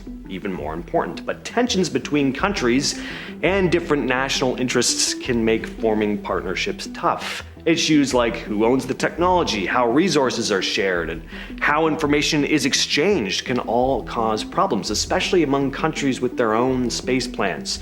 To make moon missions successful and space exploration in general more successful, countries need to get along, conflicts will need to be avoided, and we have to put aside our petty squabbles and finally come together as one unified force, because I mean, the deeper we get into space, who knows what we're gonna find. Most impact craters look like, well, craters. Messy, uneven, jagged, but a bunch of craters on the moon, especially on the far side, are almost perfectly circular, no matter the angle the object hit from. That's already a bit weird, but what's even stranger is what's going on under them. NASA discovered these things called Mascons, short for mass concentrations. They're basically hidden blobs of extra gravity underneath the surface. When satellites fly over them, their paths get slightly pulled or tilted, which is how they were discovered. NASA engineers had to account for these when planning Apollo landings, because they could mess with orbit paths. And the mascons didn't always line up with things you can actually see on the surface, like mountains and craters. Of course, there are conspiracies that talk about how there might be buried technology down there that explains the mysterious pull. During the Apollo 12 mission, NASA purposely crashed a piece of the lunar module onto the surface. What happened next freaked some people out. The moon literally rang. Seismic sensors planted nearby picked up vibrations that lasted for nearly an hour. It echoed like a bell. Now, the scientific explanation is that the inside of the moon is super dry and rigid, which makes shockwaves bounce around for longer than they would on Earth. But to a lot of people, it sounded a little too weird. It kicked off a whole wave of theories that the moon might be hollow, or at least has massive empty chambers inside it. Some even took it further, claiming the moon is entirely artificial. A few researchers have pushed the idea that it's not a moon at all, but some kind of ancient alien craft or satellite. In the last few years, scans of the moon have picked up weird heat signals underground, random spots that are way warmer than they should be. Some of them are around old craters, and in a few places there's even salt buried deep down below the surface, which is kind of strange for a place with no water. Scientists say it could be old lava pockets that haven't cooled off yet, or maybe some radioactive material giving off heat, but the moon's been dead for billions of years, so how could there still be anything warm down there? If the heat's not coming from a natural source, then what is it? Could there be something artificial buried underground? Something that's still active? There's no proof of that, obviously, but the fact that we're even seeing unexpected heat at all is enough to make you wonder. And it's not just one hotspot, there are a bunch of these scattered across the far side. And speaking of stuff buried deep under the moon, China's Yutu-2 rover, which landed on the far side of the moon in 2019, has ground-penetrating radar that basically lets it see beneath the surface in a sense, and what it picked up was weird. Instead of just solid rock, it found multiple layers of different materials stacked underneath. Dust, broken rocks, possibly ancient lava flows, and voids that don't quite match what scientists expected. In total, they found at least 5 separate layers going down about 40 meters. Some of it looks like debris from impacts. Other parts seem more structured, like the ground was built up or shaped over time. And the deeper they scanned, the more complex it got. Now, this doesn't mean alien bases or even like tunnels, but it does mean the far side of the moon has way more going on underground than anyone thought. And because Yutu-2 is the first rover to explore that side, we're only just starting to figure out what's really buried there.